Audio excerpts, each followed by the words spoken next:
Assalamualaikum warahmatullahi wabarakatuh. Selamat pagi semuanya. Salam sejahtera bagi kita semua. Terutama saya ucapkan terima kasih kepada Ibu Dewi selaku dosen yang telah memberikan tempat dan waktu pada kesempatan ini untuk mempresentasikan materi tentang pemberdayaan karyawan, komunikasi organisasi, motivasi, dan kepemimpinan. Sebelum masuk ke dalam materi, saya ingin memperkenalkan anggota dari kelompok kami, yaitu yang pertama ada Muhammad Raihan Pragiono, yang kedua ada Satrio Dwi, yang ketiga ada Navayanti, dan yang keempat ada Fatma Fardila. Baik, saya di sini akan menjelaskan pemberdayaan karyawan. Sebelum saya menjelaskan pemberdayaan karyawan, ada salah satu video yang harus dilihat. Tahu nggak sih, keluargamu bukan di rumah, di sini nih. Lu dari pagi.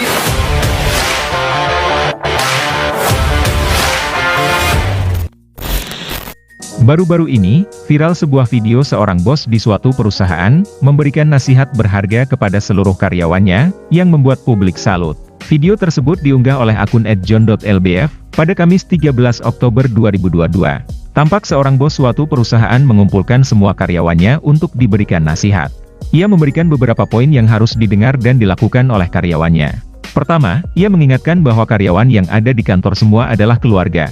Apabila ada karyawan senior yang menindas karyawan baru atau anak magang akan diberikan sanksi tegas. Sang bos menjelaskan jika karyawan yang bekerja dengannya harus menghargai sesama rekan kerja.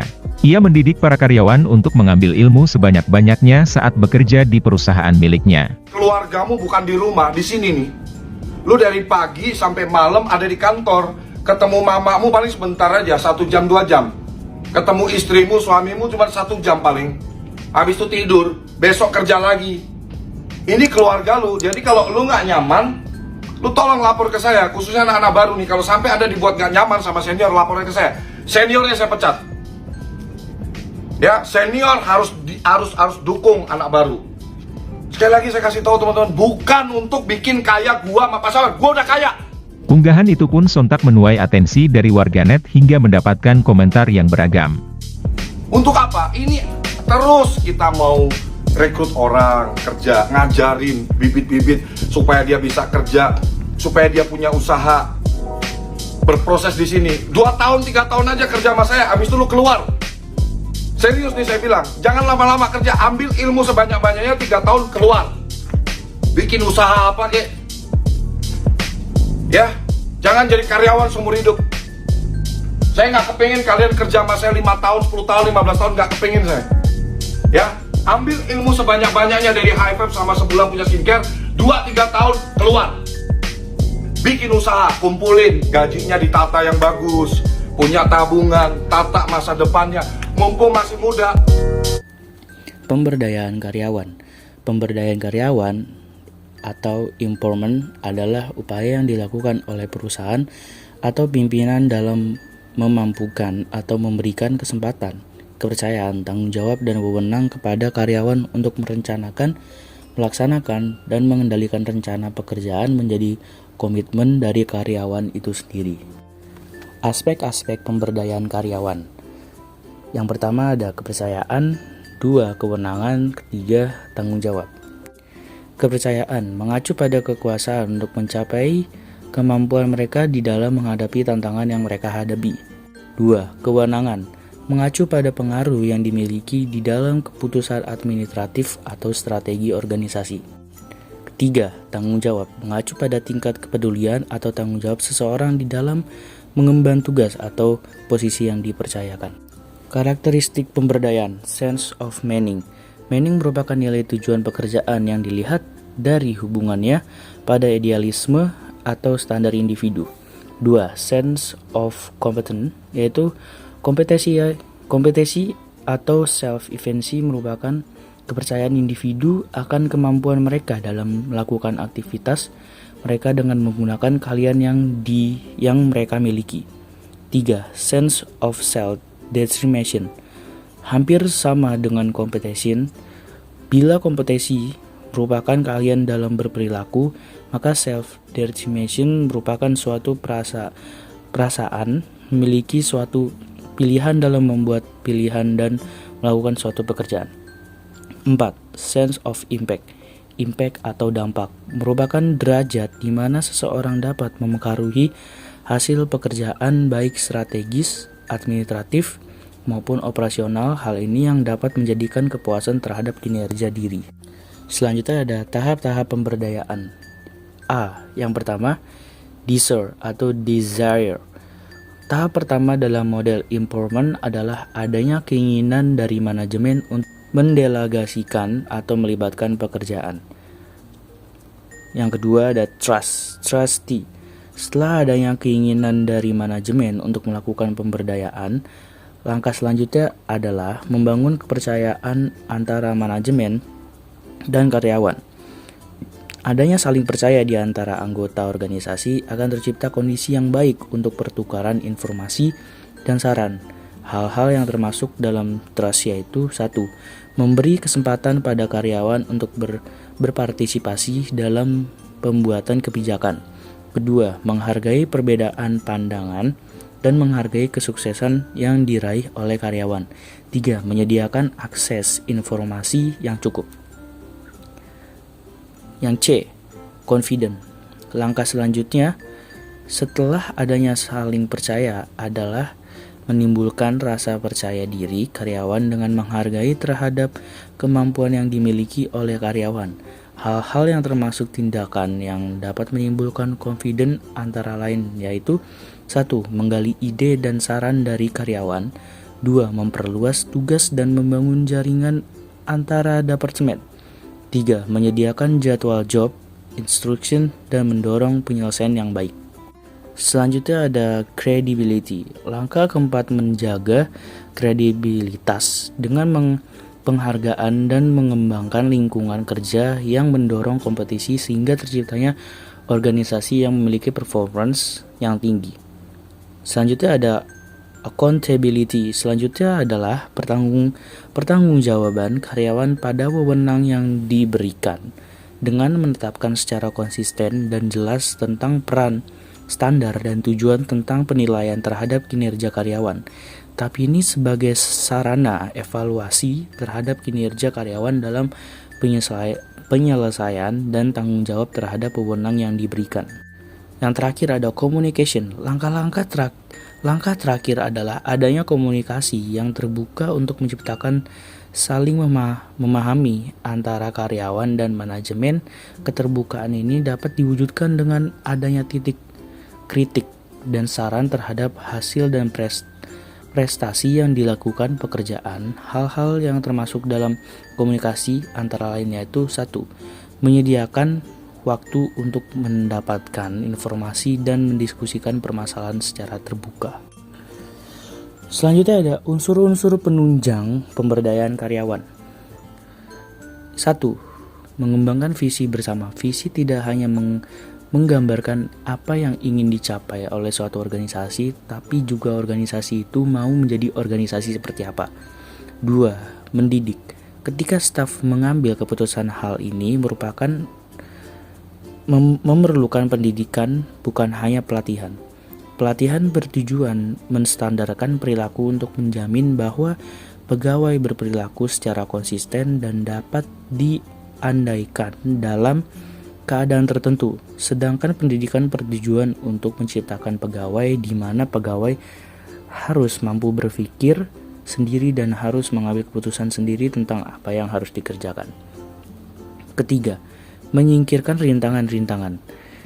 Pimpinan yang memerlukan pemberdayaan seharusnya menyadari dan berusaha menyingkirkan rintangan-rintangan terhadap pemberdayaan. Pimpinan perlu memastikan bahwa segala sistem atau prosedur sejalan dengan tujuan-tujuan itu. 4. perlu mengungkapkan pandangan-pandangan pendapat pimpinan dengan jelas dan jujur agar pegawai cukup percaya diri untuk menggunakan inisiatif mereka dan berusaha untuk memperluas batas lingkup yang dapat mereka lakukan. 5. Menyemangati. Pimpinan harus dapat menciptakan kegairahan dan semangat akan program pemberdayaan.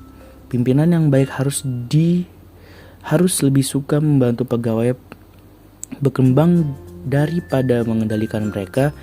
Jika pimpinan mendapatkan karyawan layak mendapat penghargaan, maka pimpinan harus segera memberinya agar menjadi motivasi bagi pekerja lain. 6. Memperlengkapi. Perusahaan harus memiliki segala yang mereka perlukan dan keadaan lingkungan memadai untuk menjamin keberhasilan. Maksudnya pimpinan yang memberdayakan perlu memastikan bahwa kekuasaan atas sumber daya juga dilimpahkan. 7. Menilai. Jika proses pemberdayaan sudah berjalan, pentinglah memantau perkembangan dan menilai hasilnya. Pemantauan dan penilaian hasil harus dilakukan terus-menerus dan menjadi manajemen kita selanjutnya. Yang terakhir, mengharapkan. Sebuah program pemberdayaan yang direncanakan serta dikelola sebaik-baiknya tetap saja memiliki kekurangan. Oleh karena itu, pemimpin perlu mengharapkan atau menantikan timbulnya permasalahan bahwa membuat rencana untuk menghadapinya agar tidak berantakan jika terjadi permasalahan atau biasa disebut urgent plan. Baik, saya akan menjelaskan komunikasi organisasi. Sebelum saya menjelaskan komunikasi organisasi, ada salah satu video yang harus dilihat.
Seperti di video tadi, saya akan menjelaskan lebih detail. Komunikasi organisasi.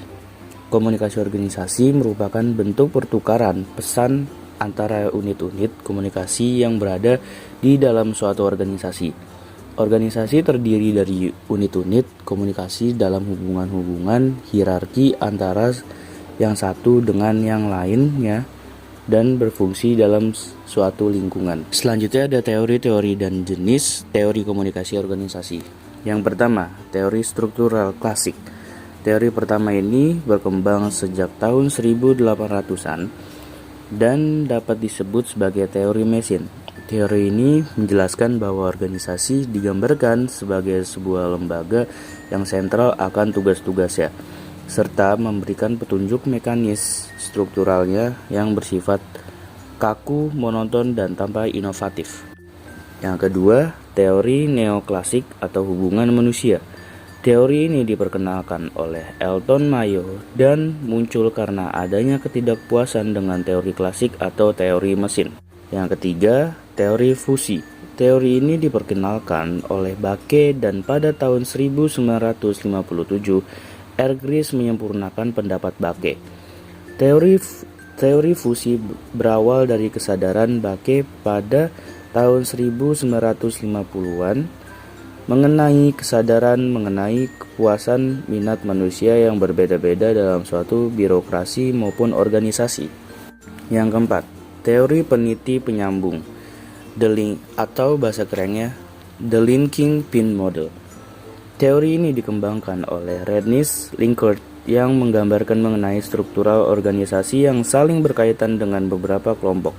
Dalam teori ini, Linkert menjelaskan bahwa terdapat penyilaan, yaitu anggota dari dua organisasi atau kelompok tersebut. Yang kelima, teori sistem sosial. Teori satu ini menyatakan bahwa hubungan antara manusia memungkinkan suatu organisasi dapat bertahan lebih lama daripada orang-orang yang ada di dalamnya. Yang keenam, teori public relation atau PR. Seperti yang dikatakan oleh Runlow, komunikasi organisasi merupakan kajian pada teori public relation. Teori ini menyatakan upaya yang dilakukan secara terencana dan berkesinambungan secara utuh atau menyeluruh oleh suatu organisasi. Yang ketujuh atau yang terakhir, teori kepemimpinan. Teori ini menyebutkan bahwa pemimpin suatu organisasi maupun kelompok merupakan sosok yang penting untuk membantu anggota memenuhi kebutuhan serta mencapai tujuan kelompok atau organisasi secara bersamaan. Selanjutnya ada jenis-jenis komunikasi organisasi. Komunikasi organisasi memiliki dua jenis, yaitu internal serta eksternal. Saya di sini akan menjelaskan internalnya dulu. Yang pertama, jenis internal merupakan komunikasi yang fokus kepada interaksi serta upaya untuk membangun atau menguatkan relasi antar sesama anggota organisasi tersebut. Contohnya, upaya mengubah suatu visi yang sudah ada sejak organisasi tersebut muncul. Pengubahan visi ini harus dilakukan dengan menyatukan pendapat setiap anggota melalui diskusi serta komunikasi antara anggota serta pemimpin organisasi yang baik, serius, serta intens. Yang kedua, eksternal. Jenis kedua yaitu komunikasi organisasi eksternal. Jenis eksternal ini berarti komunikasi yang dibangun fokus kepada pihak di luar organisasi atau kelompok tersebut.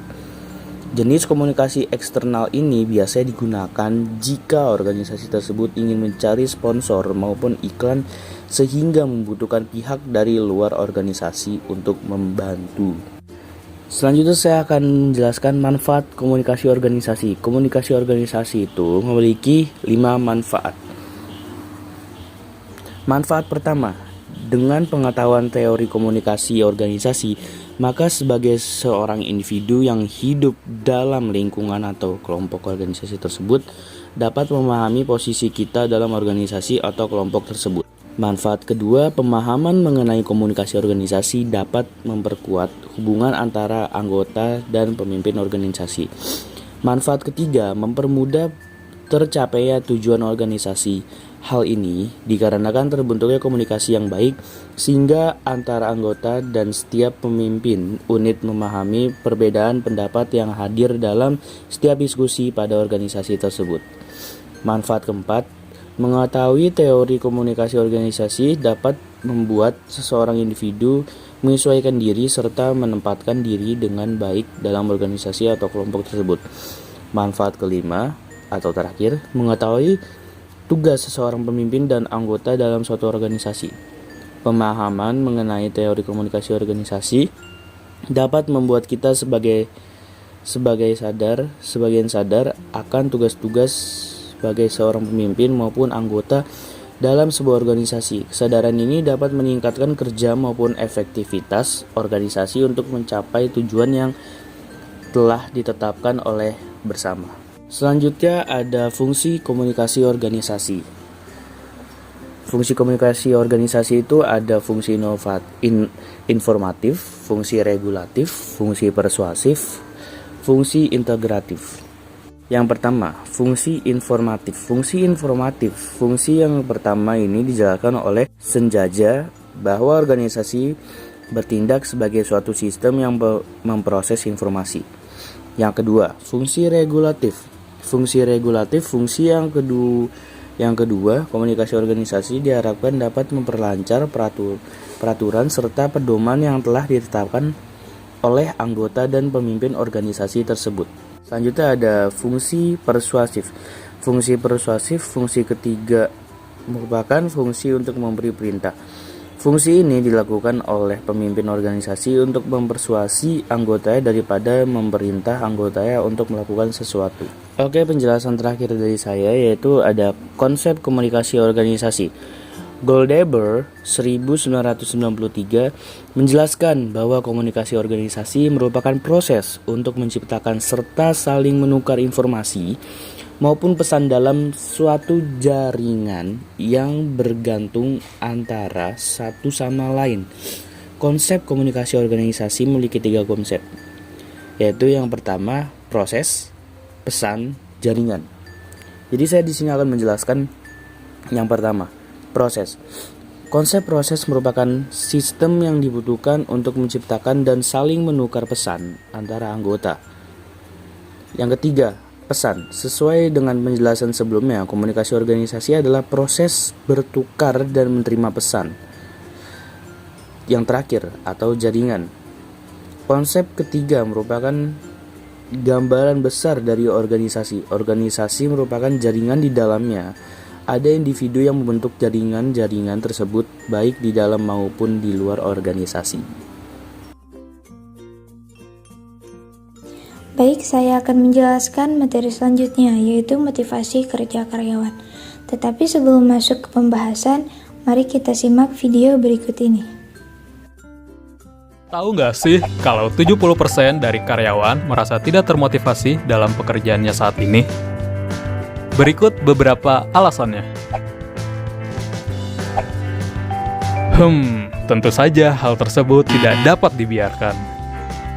Jika kamu tim leader, memotivasi tim merupakan tanggung jawab besar yang mungkin terabaikan.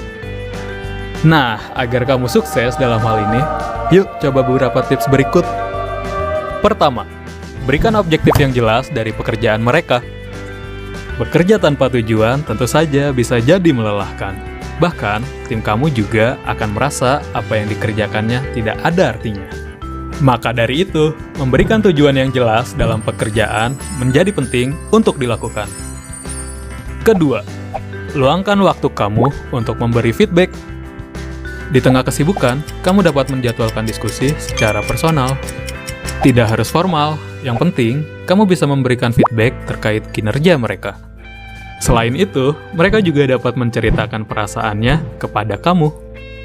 Yang ketiga, hindari micromanagement.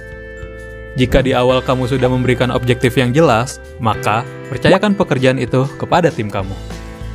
Terakhir, jangan lupa untuk memberikan kompensasi yang adil.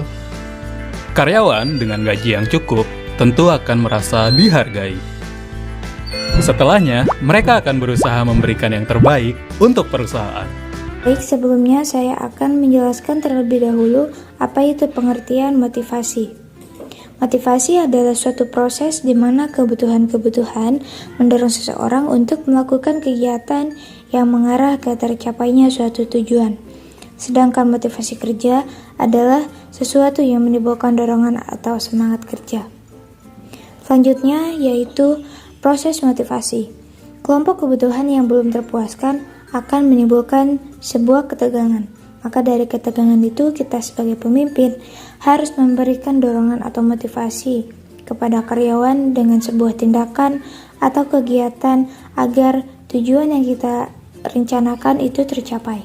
Maka setelah tujuan itu tercapai akan timbul sebuah reduksi dari ketegangan yang telah terjadi. Selanjutnya saya akan menjelaskan teori-teori motivasi isi, yaitu yang pertama ada teori tata tingkat kebutuhan. Teori tata tingkat kebutuhan dari Maslow merupakan teori motivasi kerja yang paling puas. Ada 5 kebutuhan menurut Maslow. Pertama, kebutuhan fisiologis, rasa aman, sosial, harga diri, dan aktualisasi diri. Selanjutnya ada teori eksistensi, relasi, pertumbuhan. Teori eksistensi, relasi, dan pertumbuhan dikembangkan oleh Alderfer. Teori ini memodifikasi dari teori tata tingkat kebutuhan dari Maslow. Kebutuhan menurut Alderfer ada 3 kelompok, yaitu kebutuhan eksistensi, kebutuhan hubungan, dan kebutuhan pertumbuhan. Selanjutnya teori 2 faktor. Teori 2 faktor dinamakan dengan teori hygiene motivasi yang dikembangkan oleh Herzberg. Faktor kepuasan kerja dinamakan faktor motivator, cakup antara lain 1. Faktor intrinsik seperti tanggung jawab dan kemajuan. Kedua, yaitu ada faktor ekstrinsik seperti administrasi dan kebijakan perusahaan, penyediaan gaji, kebutuhan antar pribadi, dan kondisi kerja. Selanjutnya yaitu teori motivasi berprestasi. Teori ini dikembangkan oleh David MC Slayland. Teori kebutuhan dari MC Slayland tidak saja meneliti tentang kebutuhan untuk berprestasi, kebutuhan untuk berkuasa, dan kebutuhan untuk berafiliasi atau berhubungan. Tetapi orang yang memiliki rasa untuk berafiliasi tinggi dan motivasi kerja yang proaktif, sedangkan yang memiliki ketiga macam kebutuhan dalam derajat yang rendah akan memiliki corak motivasi kerja yang reaktif. Selanjutnya, teori motivasi proses. Yang pertama itu teori pengukuhan.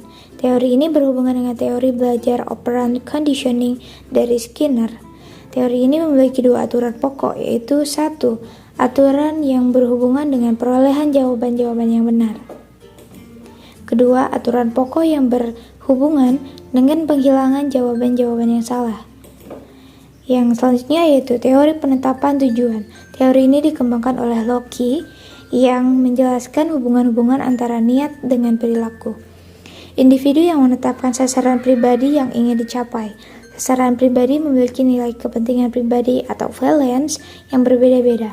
Proses penetapan tujuan atau goal setting dapat dilakukan berdasarkan prakarsa sendiri. Selanjutnya ada teori harapan. Teori harapan dikembangkan oleh Froome, Porter, dan Lawler. Menurut Lawler, faktor-faktor yang menentukan P kemungkinan besar upaya menyebabkan tercapainya unjuk kerja yang diinginkan ialah harga diri atau kepercayaan diri, pengalaman masa lalu dalam situasi serupa, situasi sekarang yang aktual, komunikasi dari orang lain. Selanjutnya yaitu teori keadilan. Teori ini dikembangkan oleh Adams. Menurut Adams, jika orang melakukan pekerjaannya dengan imbalan gaji atau penghasilan, mereka akan memikirkan tentang apa yang mereka berikan pada pekerjaannya dan apa yang mereka terima untuk keluaran kerja mereka. Selanjutnya yaitu peran pemimpin atau atasan. Peranan pimpinan atau kepemimpinan dalam organisasi atau perusahaan ada 3 bentuk, yaitu peranan yang bersifat interpersonal, peranan yang bersifat informasional, dan peran pengambilan keputusan. Selanjutnya itu peran diri sendiri. Dalam teori MC Drager, memiliki motivasi kerja yang bercorak reaktif, maka akan mendorong mereka untuk bekerja. Sistem nilai pribadi atau personal value system, mereka memprioritaskan kegiatan-kegiatan lain dalam kehidupan mereka. Bekerja dipandang sebagai suatu kegiatan yang harus dilakukan agar memperoleh gaji atau membiayai hidup. Selanjutnya yaitu peran organisasi. Berbagai kebijakan dan peraturan perusahaan dapat menarik atau mendorong motivasi kerja seorang tenaga kerja. Kebijakan yang berkaitan dengan motivasi kerja ialah kebijakan di bidang imbalan keuangan dalam pekerjaan menjual. Yang terakhir ada 2 cara meningkatkan motivasi kerja. Yang pertama, bersikap kerja keras. Tentu hal ini harus dimiliki oleh sebuah karyawan untuk meningkatkan suatu kualitas pekerjaannya. Yang kedua adalah memberi tujuan yang bermakna. Tentu tujuan adalah sebuah patokan utama bagi karyawan agar mereka memiliki semangat dalam bekerja. Lalu saya akan membahas materi yang terakhir, yaitu tentang kepemimpinan. Sebelum kita masuk ke pembahasan, mari kita simak video berikut ini.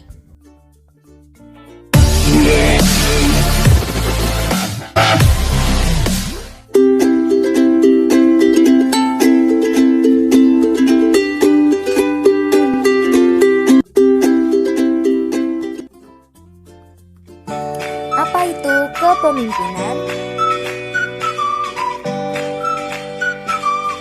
Kepemimpinan adalah hal yang berkaitan dengan kegiatan membimbing dan mengarahkan tindakan orang lain.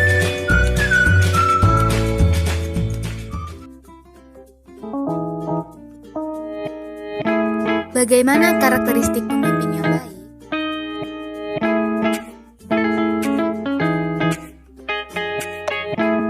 Tekun, jujur, percaya diri, kreatif, fleksibilitas, dan karisma.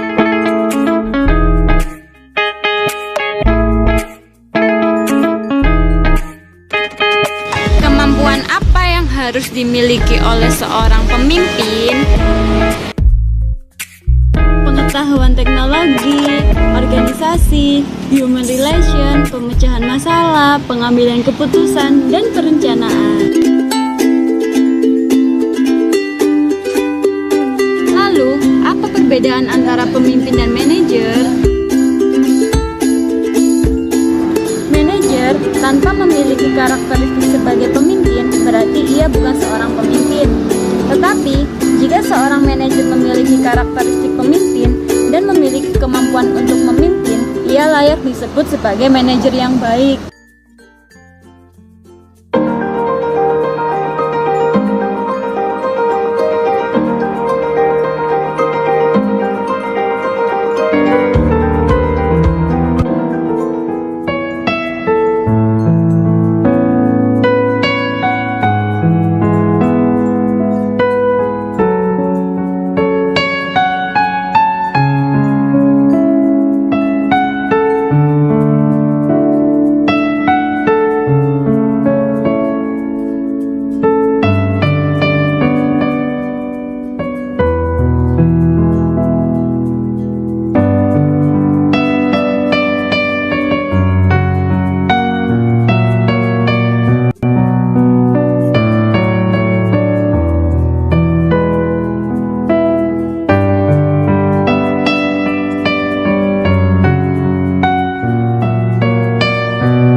akan menjelaskan tentang kepemimpinan. Apa itu kepemimpinan? Kepemimpinan adalah sebuah kemampuan dalam diri seseorang untuk mempengaruhi orang lain atau mengarahkan pihak tertentu untuk mencapai tujuan. Lalu ada beberapa aspek tentang kepemimpinan, yaitu yang pertama, seorang pemimpin harus melibatkan orang lain. Seorang pemimpin tidak bisa memimpin perusahaan sendiri tanpa melibatkan orang lain. Dan yang kedua ada kepemimpinan mencakup distribusi kekuasaan. Dan yang terakhir ada kepemimpinan sebagai kemampuan dalam menggunakan kekuasaan. Lalu ada beberapa tujuan kepemimpinan, yaitu yang pertama, membantu terciptanya suatu iklim sosial yang baik. Yang kedua, membantu kelompok dalam menetapkan prosedur-prosedur kerja. Yang ketiga, membantu kelompok untuk mengorganisasi diri. Yang keempat, mengambil keputusan sama dengan kelompok. Dan yang terakhir ada memberi kesempatan kepada kelompok untuk belajar dari pengalaman. Lalu yang terakhir ada fungsi kepemimpinan. Fungsi kepemimpinan yang pertama adalah menyusun strategi yang tepat. Yang kedua, merancang taktik. Yang ketiga, penyelesaian masalah atau problem solving. Yang keempat, ada pengambilan keputusan yang tepat. Dan yang terakhir ada melakukan perorganisasian dengan teratur.